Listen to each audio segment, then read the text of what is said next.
In 1965, the world of music was on the brink of a revolution. It was a year when the music scene didn't just entertain. It became a force that united people, transformed fashion, and sparked innovation. Imagine a time so different from today, where every note and lyric carried the weight of cultural change.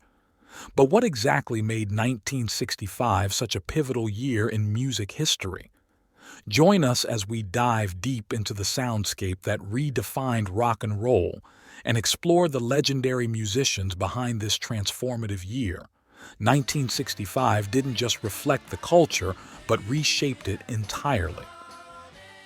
Let's find out why 1965 changed music forever. The year kicked off with The Beatles' I Feel Fine at number 1. The recording includes one of the earliest uses of guitar feedback in popular music. Fans remained glued to their radios over the 10 days between the single's unveiling on radio and its retail release.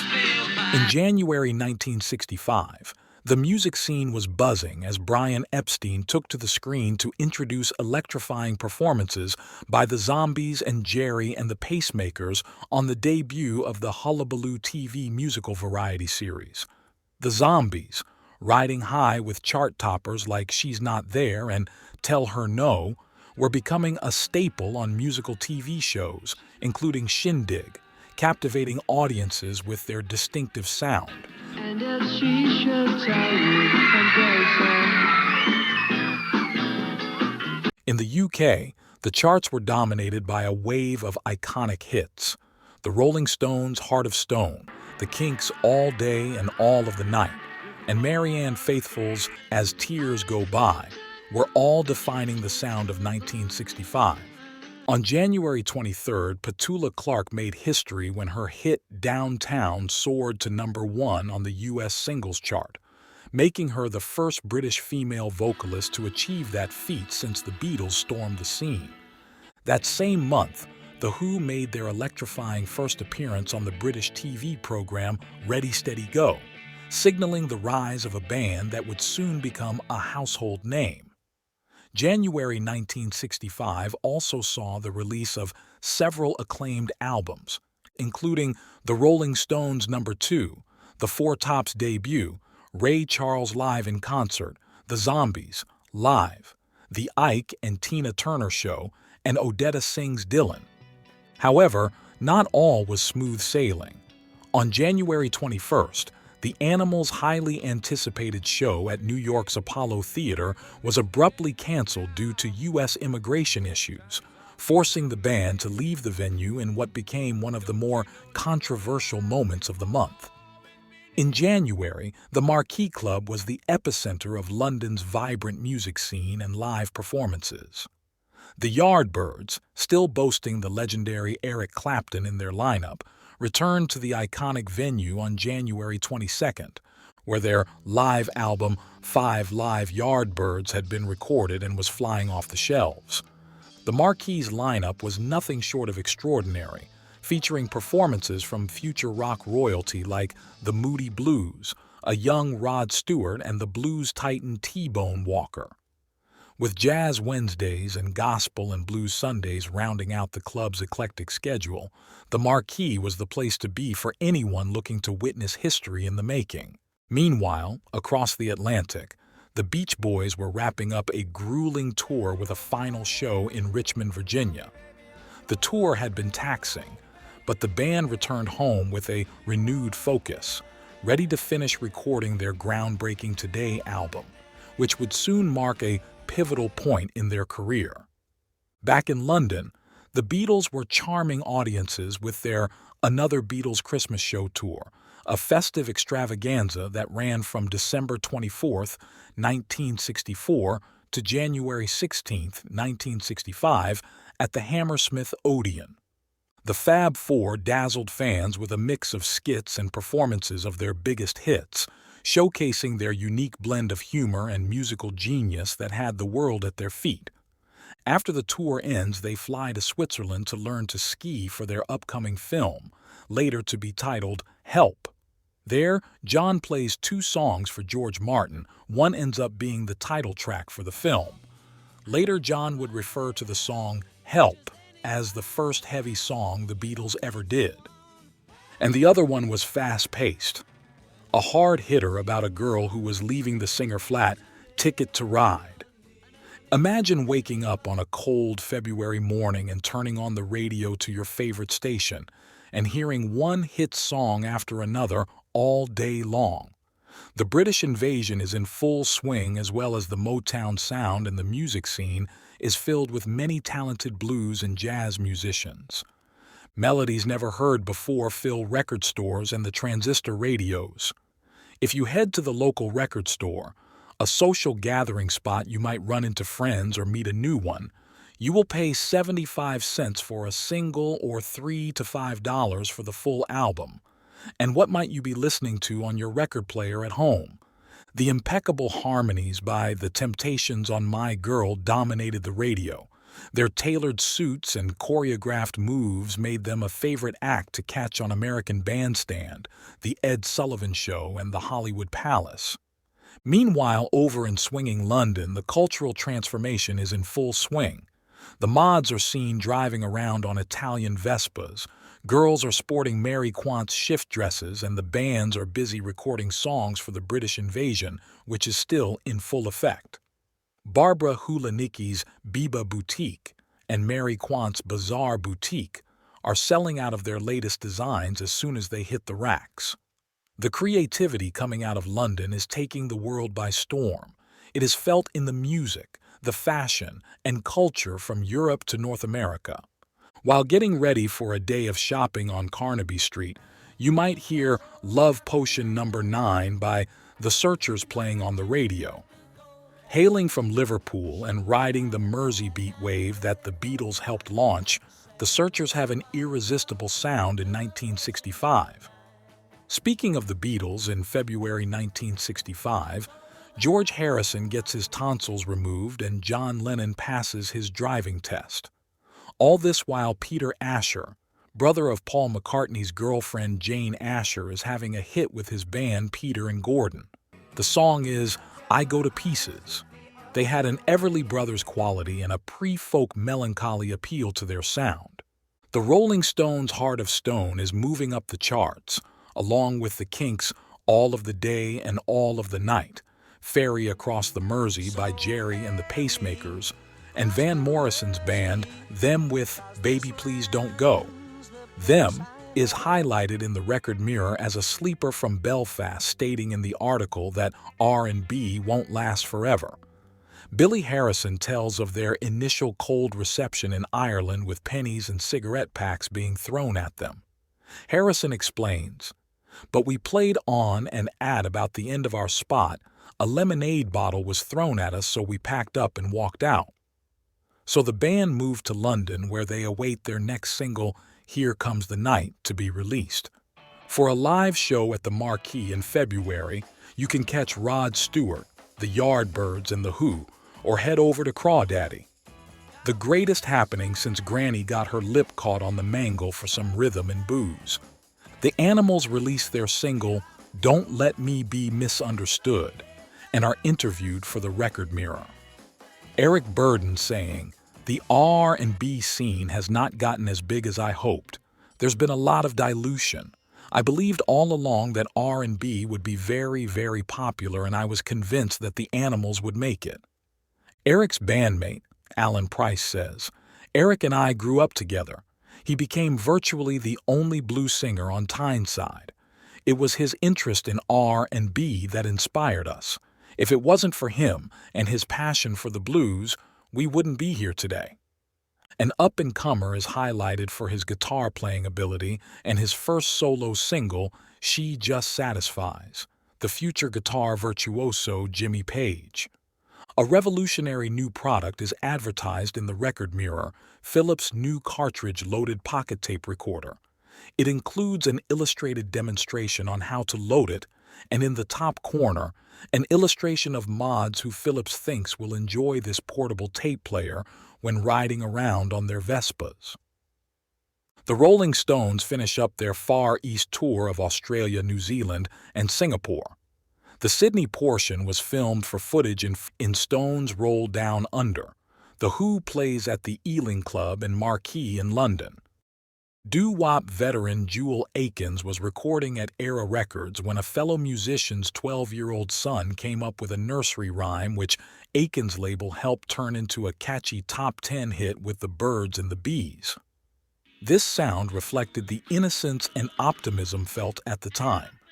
Newspapers in February 1965 are reporting on Ranger 8 crashing into the moon as planned after lunar surface photographs were transmitted to select future landing sites for Apollo missions. Learning about voyages into new space frontiers and listening to This Diamond Ring by Gary Lewis and the Playboys was a typical 1965 experience. Gary Lewis was an unlikely music star, however. His father, comedian Jerry Lewis, was helpful in getting him started in the business. A posthumous hit for Sam Cooke with his final recording, Shake, is described as a sensational rock-a-twist affair by Cashbox. Cooke died just 2 months prior after being shot by a hotel manager in Los Angeles. The shocking death of the R&B superstar made his last recording all the more impactful. There is much to be optimistic about in the United States as tax cuts enacted the previous year begin to stimulate the economy. The Council for Economic Advisors reported the tax cut had lifted consumption and investment spending by $30 billion by the end of 1965. Inflation sits at 1.6% while the median household income in the U.S. is $6,900. The federal minimum wage is $1.25. Families can still afford to live on a single income. And on both sides of the pond, the number one song of February 1965 is an American duo, the Righteous Brothers with You've Lost That Lovin' Feelin'. As March 1965 dawns, the air is alive with the energy of new music and electrifying live performances, bringing a sense of hope and cheerfulness to the scene. Spring showers may be soaking the streets, but the British invasion is flooding the airwaves alongside the infectious sounds of U.S. pop and soul singers.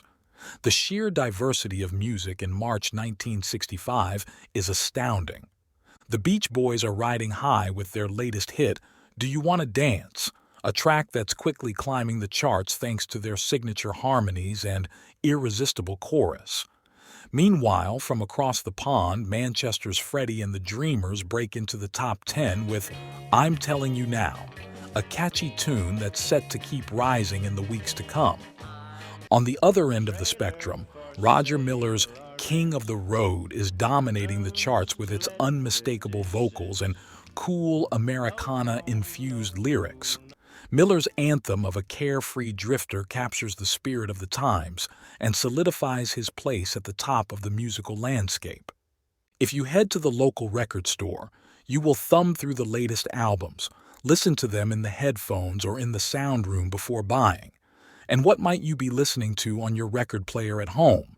The Beatles continue to captivate the world with their unstoppable momentum, as 8 Days a Week soars to the top of the charts, holding the coveted #1 spot for 2 solid weeks. Meanwhile, the Temptations are making waves of their own with My Girl, a soulful anthem that's become an instant classic, also claiming the #1 position and securing their place in music history. Amidst the whirlwind of success, change is in the air for the Yardbirds. Eric Clapton, known for his deep-rooted love of traditional blues, decides to part ways with the band as they begin to explore a more commercial sound. But as one legend exits, another steps in. Jeff Beck, whose innovative guitar work will soon take the Yardbirds to new heights, marking the start of an exciting new chapter for the band. Bob Dylan releases his album Bringing It All Back Home, which features his iconic Mr. Tambourine Man's and Subterranean Homesick Blues. The album represents a shift from Dylan's previous acoustic-only folk albums. Now he is mixing in electric guitars. The change is also seen in Dylan's attire, looking as though he stepped off Savile Row, not McDougal Street in Greenwich Village. The change will soon create a controversy in the folk community that follows him for years to come. This change in Dylan will go on to have a tremendous influence on everyone from the Beatles to the emerging California sound that is beginning to take root in Laurel Canyon as well as Haight-Ashbury. He will single-handedly transform the way musicians think about writing songs as he shifts from folk to rock, infusing poetry and intellectualism into his lyrics. Some musicians began to see themselves not just as pop musicians but as cultural forces, and began to use their status as influence beyond music. One could argue that in some respects, some musicians ended up taking it too far.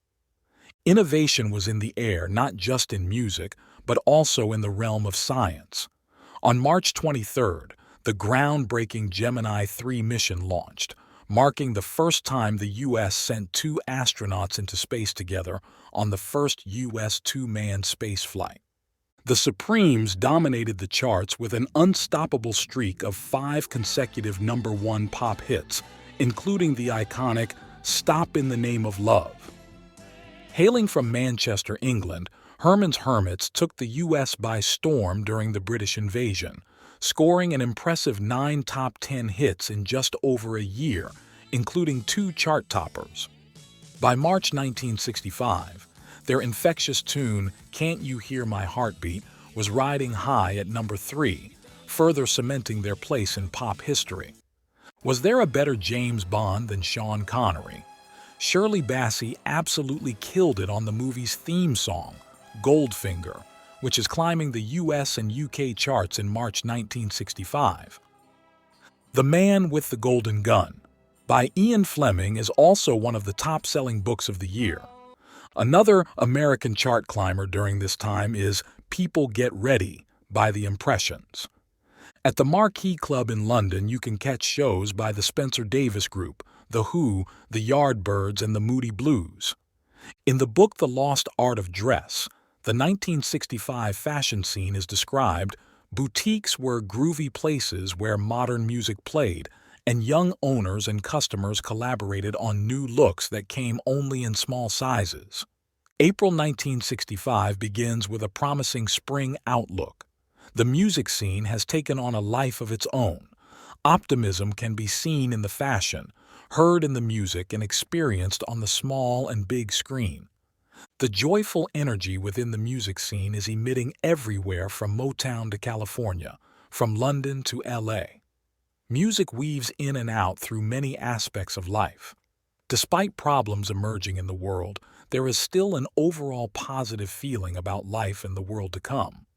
If only that optimism could have just been bottled up and a little saved for a rainy day. On your record player at home, you put on your favorite new single by the Beach Boys, "Help Me Rhonda."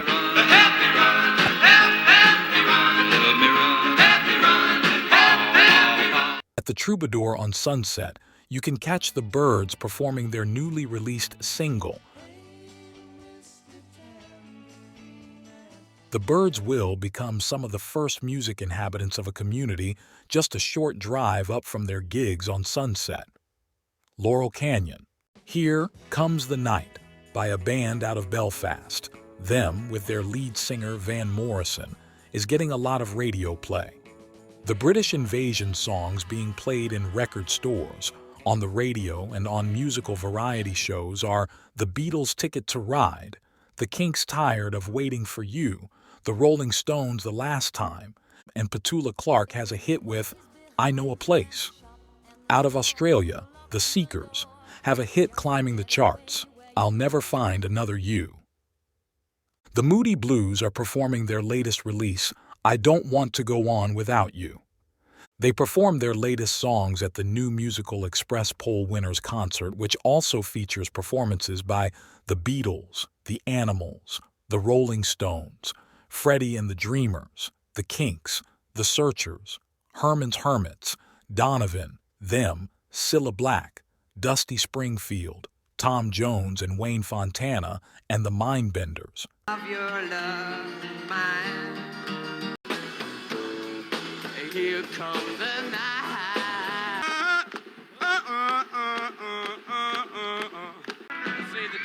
was rocking, going round and round. Yeah, reeling and rocking. April 1965 offers a musical treat on Asterisk Hullabaloo Asterisk, with George Hamilton hosting a star-studded lineup. Tune in to catch performances from Brenda Lee, the Hollies, the Ronettes, the Womenfolk, the Impressions, and Wayne Fontana and the Mindbenders, who light up the stage with their chart-topping hit, The Game of Love. Meanwhile, the Four Tops have just released their irresistible new single, I Can't Help Myself, Sugar Pie Honey Bunch, destined to become a soul classic. Out in Hollywood, Ciro's Le Disc is the place to be as Little Richard takes the stage with his band, the Upsetters. Among them is a young guitar prodigy who's yet to make his mark on the world, none other than Jimi Hendrix, quietly honing the skills that will soon revolutionize rock music. April 1965, a TV special airs shot documentary style in the mountains of North Carolina called Bluegrass Roots. It follows old man Bascom Lunsford as he casts the talent for his Asheville Mountain Music Festival with folk and bluegrass music. Elvis has a movie out Girl Happy, as does Frankie Avalon and Annette Funicello with Beach Blanket Bingo. Both are comedies with music as an underlying theme. In April 1965, the Ford Mustang coming off the assembly line in Detroit is the most popular car of the moment. McDonald's becomes a publicly traded company with their hamburgers costing just 15 cents. Also, coming out of Detroit from Motown are hits from Martha and the Vandellas' Nowhere to Run, Marvin Gaye's I'll Be Doggone, and the Supremes with Stop in the Name of Love. Tom Jones's song It's Not Unusual is creeping up the charts along with Herman's Hermit's Mrs. Brown, You've Got a Lovely Daughter.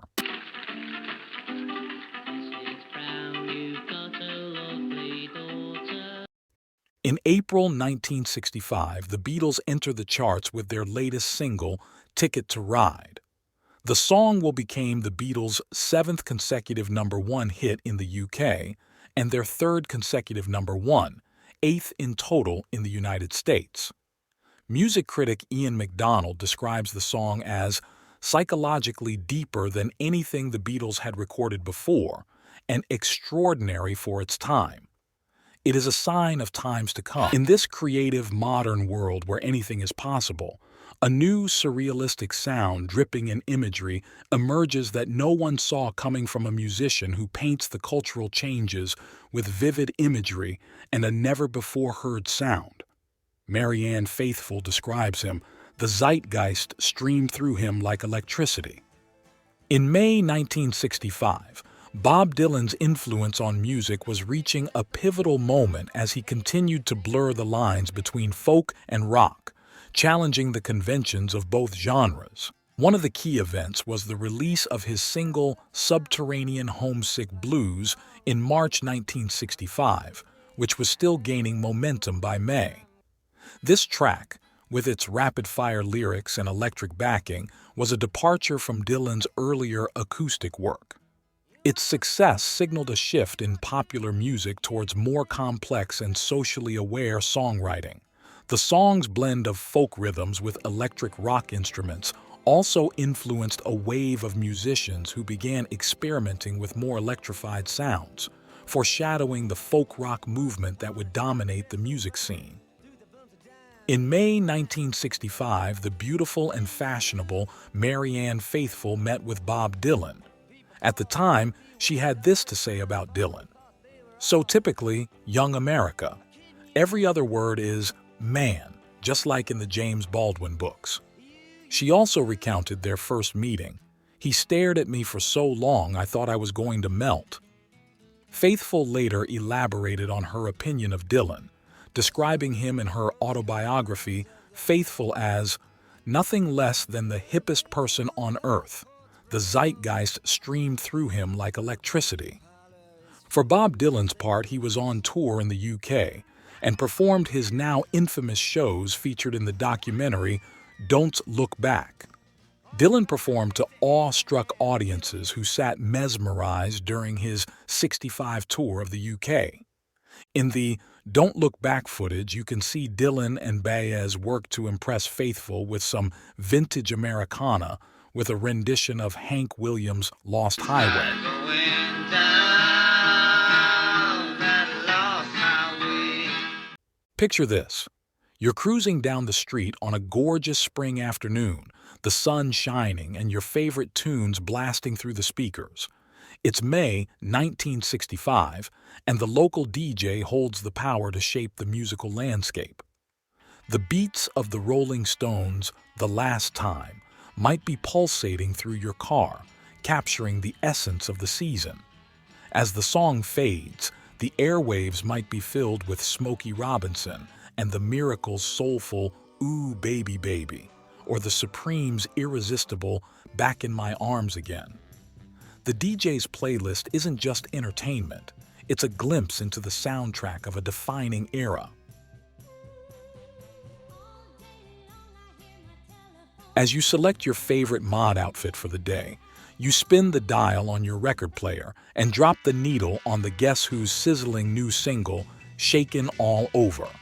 The vibrant energy of the track perfectly complements your look and sets the tone for a stylish day ahead.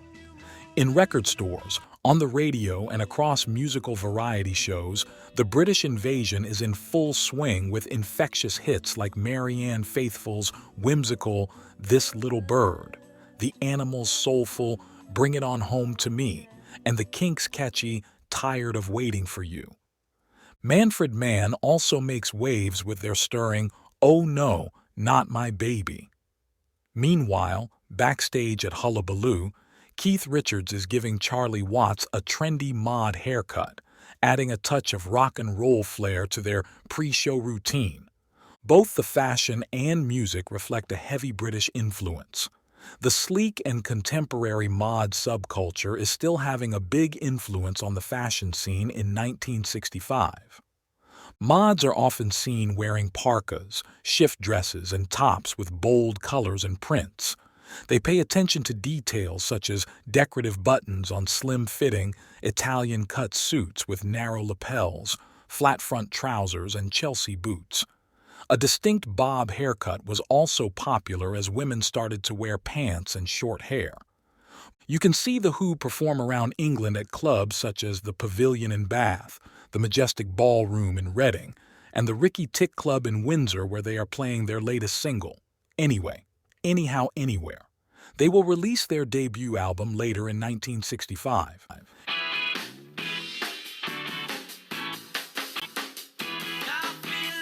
In 1965, as a full-time professional, you are likely able to buy a new 3-bedroom semi-attached house on the edge of the city. A mother is often at home looking after a family with a newer model car, a Ford Popular in the driveway, and a Philips television in the living room. All this from your earned income without the use of a credit card. So what might you be watching on your Philips television in May 1965? In the U.S., you would tune into Ed Sullivan, who was hosting Tom Jones performing It's Not Unusual and Dusty Springfield performing All Cried Out. Another popular musical variety show was Shindig, which hosted Howlin' Wolf, who performed while the Rolling Stones looked on in awe at one of their old bluesman inspirations.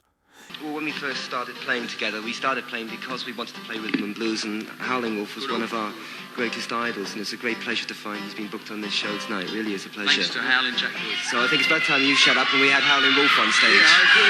Okay. Let's get him on. Howlin' Wolf, bring him on.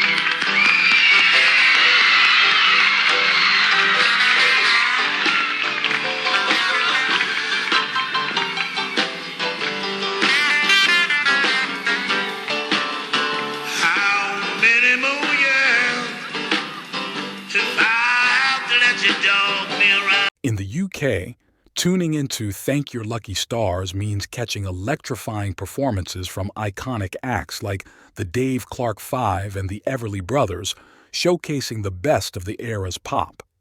Meanwhile, Ready, Steady, Go! serves up a double dose of excitement with The Who flaunting their mod style and the Rolling Stones delivering one of their unforgettable live performances. In May 1965, the Beatles make a high-profile appearance at a Bob Dylan concert at the Royal Albert Hall in London, a testament to Dylan's profound influence on the Fab Four. Later in the month, the Rolling Stones begin working on a new track that will soon take the world by storm. In the studio on May 12th, Keith Richards lays down a riff that will become one of rock's most legendary hooks. The song, with its biting commentary on sexual frustration and commercialism, will be known as I Can't Get No Satisfaction, marking a pivotal moment in rock history. Van Morrison, Paul McCartney, and Bob Dylan are interviewed in May 1965 publications and offer up some interesting insights. Him spoke to the Record Mirror about how they were discovered in Belfast by Jimmy Savile, who reported back to Decca about the band. Van Morrison discussed how he doesn't pay attention to trends and may listen to John Lee Hooker, then put on Tchaikovsky, then Charlie Mingus. He recalls the hellish days of playing 7 days a week in Germany, staying in cheap hotels, and having no food before coming to England. In May 1965, Van Morrison is working on writing new songs for Them's next album after the success of his last songs Gloria and Here Comes the Night. The Beatles, specifically Paul McCartney, explains how they spend their evenings. The article begins, "It was a typical quiet evening at London's Savoy Hotel. Quiet, that is, until the Beatles turned up to see Bob Dylan. They all trooped down to the restaurant and ordered porridge and pea sandwiches." The article goes on, however, to discuss how they are usually contained indoors and rarely ever get to have a night out. Paul explains how they spend their nights watching movies with their new projectors. "We've all bought 16mm film projectors with sound and everything, and we hire loads of films. It's surprising, but you can get some of the really latest top films. For instance, I've got Top Copy and Tom Jones. The projectors cost a lot of money, about 200 quid, I think. But they're worthwhile for us at least because we don't get a chance to get out and see these films. John is the really keen one. He has it all organized, showing 2 films a night now. It's just like a cinema around his place. We all sit there, eyes glued to the screen, and he doesn't start showing them until late. Well, after television has finished, and none of us get to bed until fantastically late hours." Paul goes on to discuss some changes to their songwriting and the differences between him and John. "I think that John and I are writing different sort of songs than we were a couple of years back. I can't say whether they're better or worse, but they're certainly different. And that is okay by us because we wouldn't want to stand still to stagnate musically." Bob Dylan's recording manager, Tom Wilson, is interviewed about Dylan's initial approach to recording in the studio. "There's been a lot of changes in Bob Dylan. First off, when we got him in a recording studio, it was pretty chaotic. He'd come in very casually and just start off with a couple of takes. Trouble was, he'd usually forget the words halfway through, or maybe he hadn't even written them all yet. It took hours. Mark you, when he did get the song just right, then it was done in one take every time." Wilson goes on to explain how Dylan changed and now shows up with typewritten songs, very organized and efficient. "You know, Dylan plans the whole recording campaign. He writes it, records it, knows exactly what he wants going on behind him. He even arranges the sleeve pictures for his LPs. He knows himself. Knows he's the only guy in the world who really knows the best way to produce himself. He's quick and sharp and won't argue about it. He just gets it done his way." Dylan added to the article, "I'm not here to analyze anything, just to sing my songs the way I want to people who want to hear me out. If it's only 2 people, well, that's enough." In May 1965, it is Herman's Hermits Mrs. Brown, You've Got a Lovely Daughter, that topped the Billboard charts for 2 weeks. Seems the world is still holding on to its wholesomeness for the time being. In June 1965, the modern world is emerging before our very eyes. It is an exciting time as we witness the first American to walk in space, while the fashion scene is drawing inspiration from the space race. But there is also a social criticism taking root of contemporary society, which some consider to be superficial. All that combined with a new jingly-jangly sound that rattles onto the radio waves. From swinging London to the hills of Laurel Canyon, June 1965 is an iconic time in music, and the changes in society are starting to emerge. Bob Dylan's Subterranean Homesick Blues is making its way up the charts. Music critic Tim Riley writes, "It's less an indictment of the system than a coil of imagery that spells out how the system hangs itself with the rope it's so proud of." And while there are no music videos yet in May 1965, Dylan films a video that accompanies the song that will go on to be one of the most iconic videos in music history, featuring his lyrics written on cards as he throws them aside and walks away in the end, ready to move on to the next thing.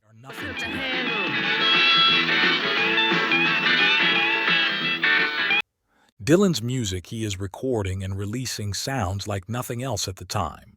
He is in the early stages of recording three of the most influential rock albums of the 1960s. Some of the British Invasion songs being played in record stores, on the radio and on musical variety shows in June 1965 are The Yardbirds, For Your Love, The Beatles' Ticket to Ride, Herman's Hermit's Wonderful World, and Chad and Jeremy's Before and After.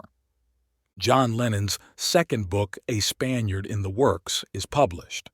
The book consists of nonsensical stories and drawings similar to the style of his 1964 book, In His Own Right. The name is a pun on the expression, a spanner in the works. Professor of English Ian Marshall describes Lennon's prose as mad wordplay, noting Lewis Carroll's influence on his writing style and suggesting the book anticipates the lyrics of Lennon's later songs. Fun op art patterns are catapulting dresses and their models into a new dimension, epitomizing an era of bold experimentation in both music and fashion. Carnaby Street's boutiques are alive with the latest mod styles and other trendy looks, all set to a soundtrack of infectious pop music. Women are starting to experiment with hemline lengths, although knee-length skirts still dominate. The fashion must-have of the moment? White go-go boots, a chic nod to the excitement of the space race, adding a futuristic flair to every outfit. The space race between America and the USSR is in full swing. Back in March, the USSR had the first spacewalk by Alexei Leonov. Not to be outdone, on June 3rd, the first U.S. spacewalk was made by NASA astronaut Ed White during the Gemini 4 mission and was 23 minutes in duration. Then on June 8th, the USSR launches Luna 6. It missed the moon by 99,000 miles. The Rolling Stones release a single on June 4th. The song that will come to define the band, I Can't Get No Satisfaction. The riff is widely considered one of the greatest hooks of all time. The song's lyrics refer to sexual frustration and a jab at commercialism.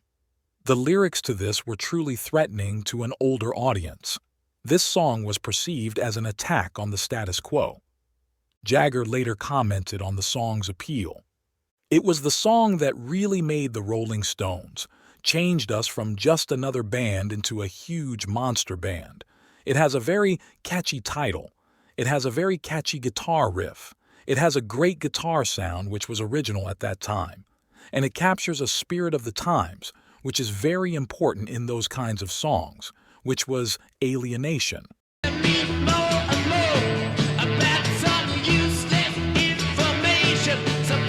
The Record Mirror interviews Cliff Richard, who discusses the music scene. Today's pop scene is far more vibrant than it was when I came into the business about 6 years ago. The Shadows and I were talking about this last night, and we all agreed that performers seem to start off at a far higher musical standard than they used to. They seem to know much more about music, fabulous chords, and so on. Of course, the scene is a lot bigger and there's a big bandwagon thing rolling. Everybody takes everybody else's ideas fast. The Yardbirds and the Beatles perform a concert together June 20th, 1965 in Paris. The Seekers begin a feud with their record company Decca, who released an older song they disapproved of, Chilly Winds. Their publicist argues, these tracks are made almost 2 years ago in Australia and are not representative of the Seekers today. Decca responds, we've got a record legitimately made by the Seekers and legitimately obtained. We think it's a very good record and very much the Seekers. The song only made it to 122 on the U.S. charts. In their defense, it sounds more 1963 folk harmonies than 1965. Another feature in the record mirror is on the Spencer Davis group, who reacts to the heat Bob Dylan is getting over playing an electric guitar on Subterranean Homesick Blues. Davis said when trying out new material, he plugged in a guitar and tried it out. The audience responded, they said I was deserting them, but they always do, don't they? He then formed the Spencer Davis Group with 15-year-old Steve Winwood, whose voice had not yet broken and could hit ridiculously high notes. Jackie DeShannon is moving up the charts with What the World Needs Now Is Love.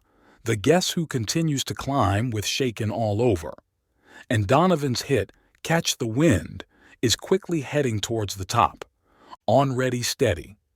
Go you can see performances by the Kinks, Set Me Free, the Yardbirds, Heart Full of Soul, the Rolling Stones, The Last Time and Play with Fire.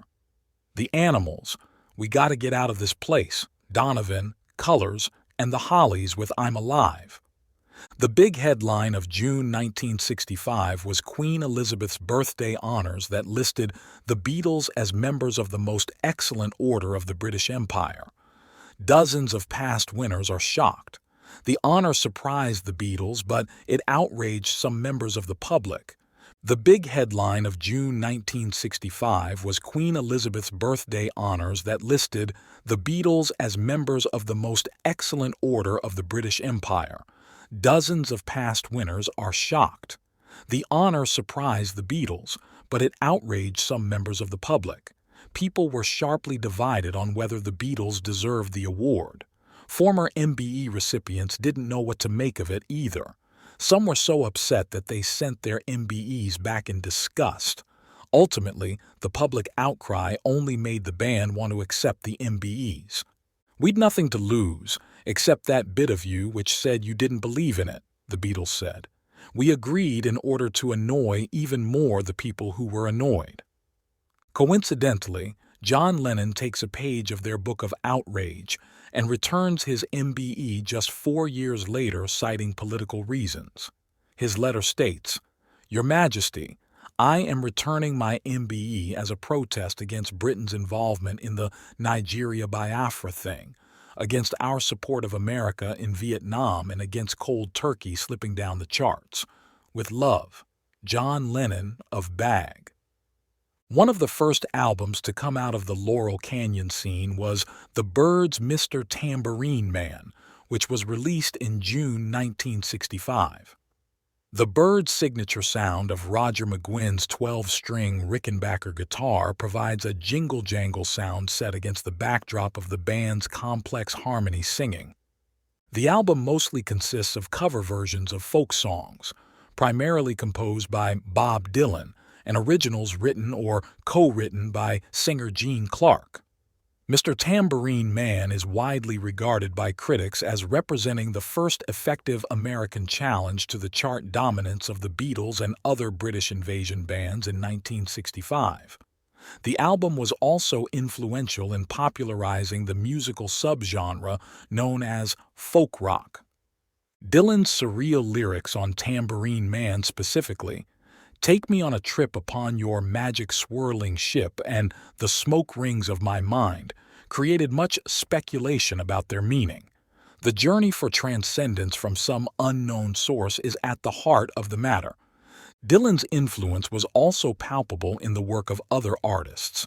This influence was growing as more artists started incorporating Dylan's introspective and often cryptic lyrics into their own music, moving away from the simpler themes of early rock and roll. Bob Dylan was at the forefront of a musical revolution, inspiring artists to explore new sounds and deeper lyrical content, setting the stage for the transformative music that would define the rest of the decade, and much of it began in 1965. One could argue that changing society really began to emerge in the summer of '65 with breakthroughs such as like a Rolling Stone, Satisfaction, and Tambourine Man, which began to question the status quo. In the summer of '65, you might be enjoying an episode of Peyton Place on your black and white television. You hit the road for a summer road trip to go sightseeing with the affordability of cars and fuel making it easier than ever. And as you cruise the open road, what could you tune into on the radio? Colors by Donovan is moving up the charts, as is We Gotta Get Out of This Place by the Animals. Help Me Rhonda by the Beach Boys is still getting a lot of radio play. All great summer songs. On the evening of July 25, 1965, Bob Dylan took the stage at the Newport Folk Festival in black jeans, black boots, and a black leather jacket, carrying a Fender Stratocaster in place of his familiar acoustic guitar. The crowd shifted restlessly as he tested his tuning and was joined by his new group of backing musicians. Straining to be heard over the loudest music ever to hit Newport, he snarled his opening line, "I ain't gonna work on Maggie's farm no more." Then, with legendary Mike Bloomfield on guitar, Dylan roared into Like a Rolling Stone, challenging the folk establishment with one question: how does it feel? The crowd reaction was and laying the groundwork for folk rock. Dylan's album, Highway 61 Revisited, released later that year, further showcased his innovative spirit. The album's groundbreaking single, Like a Rolling Stone, redefined what a pop song could be, both in its length and its lyrical complexity. Dylan's poetic, introspective lyrics, often laced with social and political commentary, inspired a new generation of musicians to explore deeper themes in their own work. His influence was particularly felt by artists like the Beatles, who began to infuse their music with more sophisticated and introspective lyrics. Dylan's transformation in 1965 didn't just change the course of his own career. It sparked a revolution in rock music, as musicians to push the boundaries of what popular music could express and paving the way for the more experimental and lyrically rich music that would define the late 1960s. On August 15, 1965, the Beatles made history with their performance at Shea Stadium in New York City, forever changing the landscape of live music. It wasn't just a concert, it was a cultural phenomenon. Playing to a crowd of over 55,000 fans, this event marked one of the first times a rock band performed in a major sports stadium, setting a precedent for large-scale concerts that would become the norm in the decades to come. The energy was electric as fans screamed so loudly that the band could barely hear themselves over the din, a testament to the unprecedented level of Beatlemania that had swept across the world. This concert was also one of the earliest examples of a live performance being filmed and broadcast to a global audience, further cementing the Beatles' status as international superstars. Sonny and Cher's I Got You Babe tops the charts on August 14, 1965. Sonny and Cher's hit single I Got You Babe reached number 1 on the Billboard Hot 100 chart. The song became an anthem of the 1960s and solidified the duo's place in pop culture history. What a summer 1965 turned out to be. In September 1965, the Rolling Stones unleashed I Can't Get No Satisfaction in the UK, a track that would become one of the most defining anthems of rock music. Originally released in the US earlier that year, the song's gritty guitar riff, played by Keith Richards and Mick Jagger's snarling vocals captured the frustration and restlessness of the youth of the 1960s. The song's critique of consumer culture and its rebellious spirit resonated deeply with a generation eager to break away from the conformities of the past. By the time it hit the UK, Satisfaction had already cemented the Stones as the bad boys of rock, propelling them to new heights of fame and solidifying their status as the countercultural icons of the decade. September 1965 also saw the release of The Who's explosive single, My Generation, in the UK, a song that quickly became an anthem for the youth of the era. With its defiant lyrics, "Hope I die before I get old," and the raw energy of Roger Daltrey's stuttering delivery, the song perfectly encapsulated the angst and rebellion of the mod subculture. The track's aggressive tone and bold message challenged the older generation, reflecting the growing divide between the youth and the establishment. My Generation not only established The Who as a major force in rock music but also became a rallying cry for young people seeking to carve out their own identity in a rapidly changing world. On September 12, 1965, the Beatles took the stage on The Ed Sullivan Show for what would be their final live performance on the iconic program. This appearance marked the end of a significant chapter in the band's career, as they had first burst onto the American scene through Sullivan's show just over a year earlier. Performing hits like Yesterday and Help, the band captivated audiences once again, but the performance also signaled a shift in their focus from touring to more complex studio work. This decision would lead to some of their most innovative and influential albums, as they began to experiment with new sounds and ideas, pushing the boundaries of what rock music could be. Yesterday, as a single in the US on October 4, 1965. A ballad written by Paul McCartney that became one of the most covered songs in the history of popular music. Its simple yet poignant melody and introspective lyrics marked a departure from the band's earlier, more upbeat hits, showcasing their evolving musical maturity. Bob Dylan's Positively 4th Street hits the charts in October 1965. The song, often interpreted as a scathing critique of former friends and the folk music scene that had turned against him, further solidified Dylan's reputation as a master of biting, introspective lyrics, while also underscoring his shift from folk to rock. The Rolling Stones release Out of Our Heads in the UK in October 1965. This album showcased the band's raw, rebellious energy and their growing confidence as songwriters, marking a significant step in their evolution from blues-inspired covers to original rock compositions that would define their career. On November 5, 1965, the Rolling Stones unleashed Get Off of My Cloud in the UK. This song, with its driving beat and gritty, rebellious lyrics, served as a defiant anthem against societal pressures and the constant demands of fame. Mick Jagger's vocal delivery, paired with the band's signature raw energy, struck a chord with the youth of the era who resonated with the frustration and individuality the song embodied. By November 11, 1965, the Beatles had completed recording Rubber Soul, an album that would come to define a pivotal moment in the band's evolution and in rock music as a whole. Rubber Soul marked a departure from the pop sensibilities of their earlier albums, introducing a more mature, introspective sound that explored themes of love, identity, and the complexities of life. Rubber Soul, a landmark album that paved the way for their later masterpieces, such as Revolver and Sgt. Pepper's Lonely Hearts Club Band. 1965 was a transformative year that forever changed the landscape of music.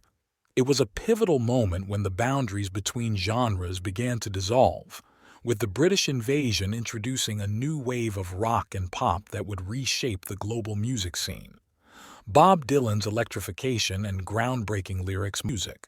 Meanwhile, bands like the Beatles and the Rolling Stones pushed the envelope with innovative sounds and studio experimentation, setting new standards for creativity and production.